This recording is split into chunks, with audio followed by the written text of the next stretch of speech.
some clinical na rin sila, but still they are also encouraging to do more clinical studies. Oo. So About Tocovid, about yung tocotrienol. yeah, Oo. okay. Mm-mm. So medyo maganda to start with kasi parang animal testing, tapos mga laboratory wise, meron na sila, no? They have done the phase 1, phase 2. So ngayon they're on the clinical side already. Oo, So, kasi nakikita ko na nga yung mga researches sa internet tungkol sa tocotrienols.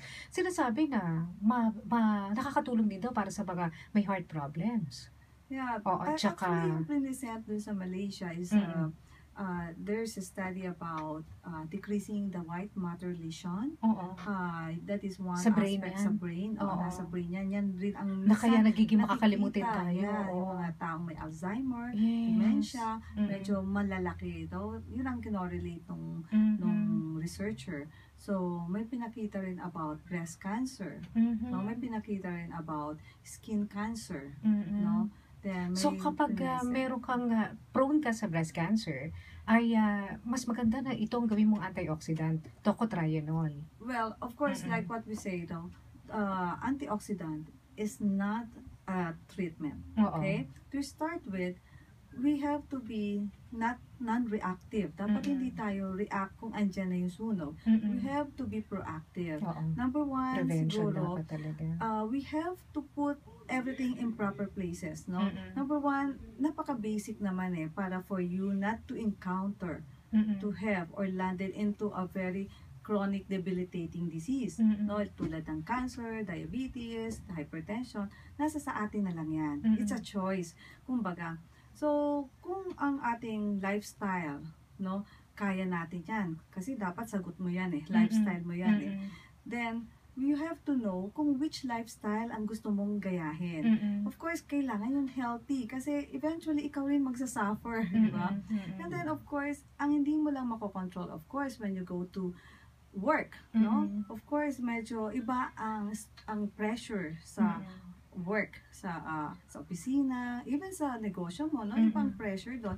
So, it's also a choice, no?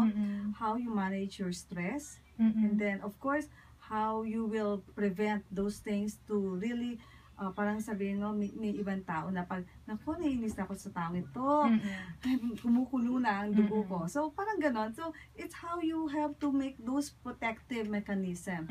So, one thing is, like me, no, I don't have regular time in taking my meals, no? So, morning, yeah, I have, pero in breakfast. But lunch, dinner, medyo hirap na. as na lang. Wala na sa may schedule. Time, no? Oo. So, pag minsan, I'm thinking, ano ba yung natitake ng katawan ko? Kasi minsan, water na lang So, sometimes, hindi ko maiwasan, but I have to take some antioxidant. Oo, lalo na yung That mga helps me a lot. Oo, kung katulad yung doktor, nurses, yan ang mga stressful na mga trabaho. Mga call center agents, nurses, doctors, you know, even our MMDA. Oo, no? mga Even traffic police, enforcers. Yeah, lahat ng mga imbis na manigarilyo kayo at saka mag-soft drinks, mag-Tocovid na lang, the natural vitamin E. Cigarettes and, you know, sugar increases more. Kumbaga sa apoy, nilagyan mo pa ng gasoline, no?